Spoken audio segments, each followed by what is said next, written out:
Julius Caesar, the man who changed the world. In the long and winding story of human civilization, certain individuals rise beyond the status of mere mortals and become something larger, something timeless, something that continues to shape the world centuries after their bones have turned to dust. Julius Caesar was one such man. His life was a storm, brilliant, violent, poetic, and relentless. His ambition was boundless, his genius undeniable, his courage legendary, and his flaws as vast as his achievements. He was a leader who inspired devotion and hatred, who conquered nations and conquered hearts, who took a republic already trembling on the edge of collapse and pushed it into an empire that would define the ancient world. The world into which Caesar was born was one aching for change. Rome in 100 BC was a republic in name, but a battlefield in reality. Political divisions had hardened into hatred. Wealth inequality had widened into a gulf. Street violence, corruption, manipulation, and civil unrest were becoming a part of daily life. Senators bought votes, generals bought armies, and ordinary citizens were caught between the ambitions of powerful men. Into this fragile and ferocious world, Gaius Julius Caesar was born. His family, the Julii, was old but not rich. They belonged to the patrician class, but the glory of their lineage had faded. Still, they carried a powerful myth within their bloodline, that they were descended from the goddess Venus through Aeneas of Troy. Whether anyone truly believed this didn't matter. What mattered was that Caesar believed it, believed he was destined for something greater than wealth or privilege alone could offer. His childhood was shaped not by his father, who died when Caesar was 15, but by his mother, Aurelia. She was strict, intelligent, politically savvy, and fiercely protective of her son. She taught him discipline and dignity.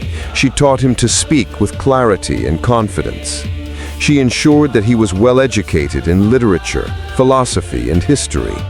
She raised him to understand power, how it moved, how it seduced, how it should be handled.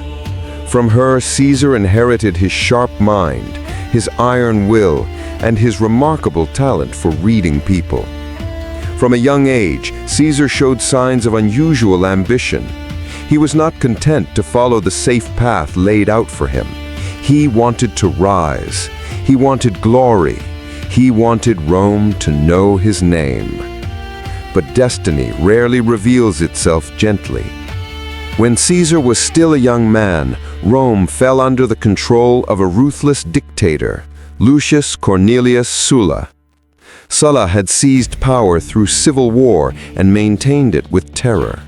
His enemies were hunted down and executed. Their property was confiscated. Lists were posted publicly with the names of men condemned to die. Anyone could kill a proscribed man and claim a reward. Caesar's family was linked by marriage to one of Sulla's greatest enemies, Gaius Marius. For Sulla, this made Caesar a threat. Sulla ordered Caesar to divorce his wife, Cornelia, as a show of loyalty. Caesar refused. It was the first of many moments in his life where he chose honor or pride over safety. Sulla reacted with predictable fury. He stripped Caesar of his inheritance, revoked his priesthood, and declared him an enemy of the state. Caesar fled Rome. He hid in villages, traveled in disguise, and barely escaped capture.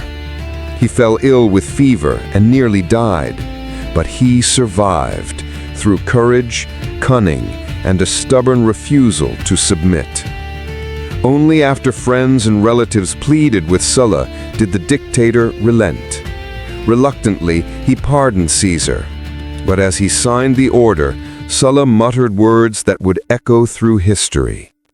"Let him live, but take note, there are many Sullas in this one boy." Even Sulla, hardened by war and bloodshed, sensed the dangerous brilliance burning inside the young Caesar. With his life spared, but his career in ruins, Caesar did what many ambitious young Romans did when politics failed. He joined the army. In the legions, he found purpose, he found structure, he found war. He distinguished himself quickly. He served as an officer, fought with bravery so reckless it bordered on madness, and earned the admiration of generals and soldiers alike. He learned discipline, strategy, and leadership, but he also learned something deeper: how to inspire loyalty. He shared the hardships of his men. He marched with them, ate their meals, slept on the ground beside them. Soldiers began to respect him not just as a commander, but as one of their own. During this period, one event would become legendary. Caesar was sailing across the Aegean Sea when pirates captured him.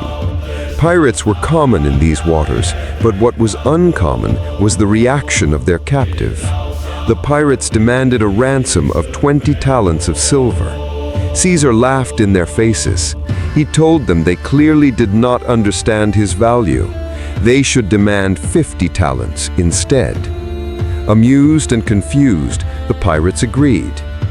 During his captivity, Caesar behaved not like a hostage, but like a superior officer, mildly inconvenienced by incompetent subordinates.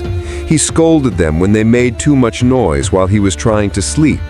He read poems aloud to them and became furious when they didn't appreciate his literary talent. He joked freely, and more than once he told them that after he was released, he would return, find them, and have them all crucified. The pirates laughed. They thought he was joking. When Caesar had gained his freedom, he immediately raised a small force of ships, hunted down the pirates, captured them, reclaimed the ransom money, and kept his promise. He had them crucified. But in a gesture of calculated mercy, he ordered their throats cut first to shorten their suffering. The message was clear. Caesar's word was not a metaphor. His threats were not idle. Even the absurd promises he made were promises kept. When he returned to Rome, Caesar began the slow climb of Roman politics. He became known for his generosity, his charisma, and his ability to sway crowds. He spoke with passion, defended the rights of the poor, and criticized corruption. He became a favorite of the people, but a threat to the elites. He rose through the ranks of offices, the cursus honorum, as rapidly as ambition and debt allowed. To finance his political campaigns, he borrowed enormous sums of money from wealthy men. Chief among them was Marcus Licinius Crassus, possibly the richest man in Roman history. Crassus saw a promise in Caesar and backed him in exchange for political support. Caesar also forged ties with another powerful figure, Gnaeus Pompeius Magnus, known to history as Pompey the Great. Pompey was Rome's most celebrated general, adored by his soldiers and respected across the Republic. Crassus had the money, Pompey had the military prestige, Caesar had the charm, intelligence, and ambition to unite them all.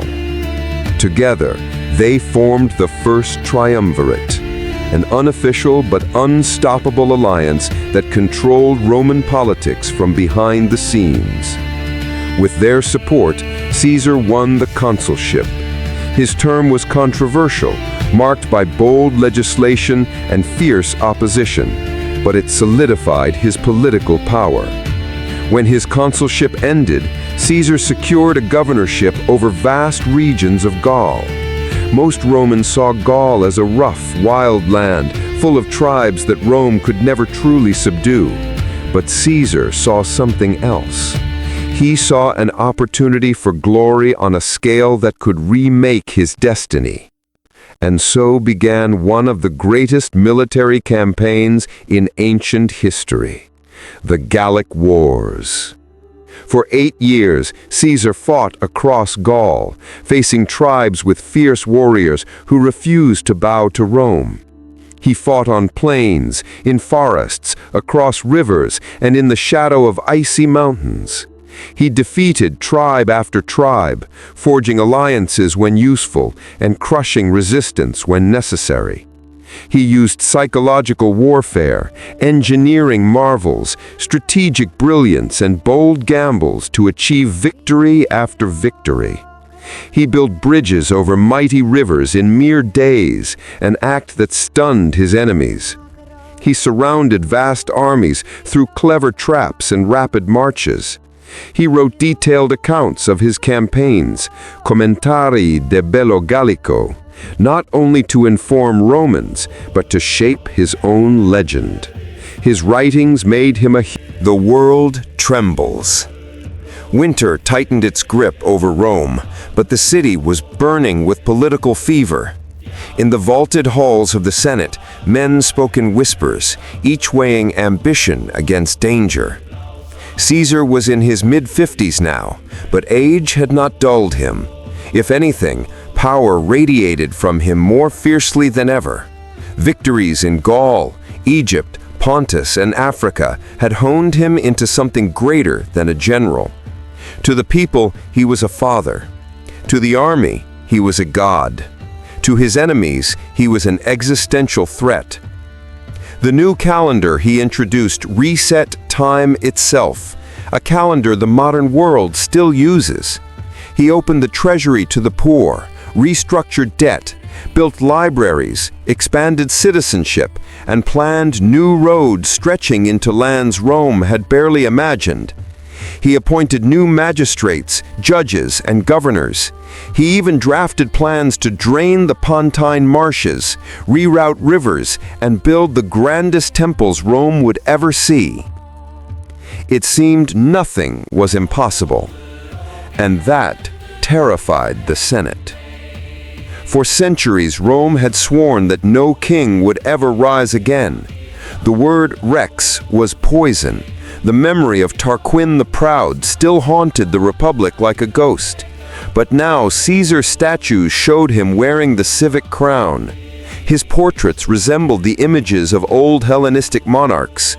Coins bore not the symbols of the Senate, but his face, living, breathing, reigning.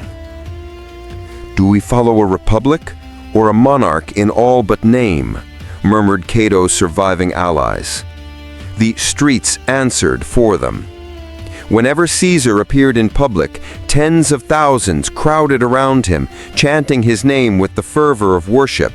Vendors closed their stalls just to watch him walk. Slaves whispered stories of his battles as if speaking of a demigod.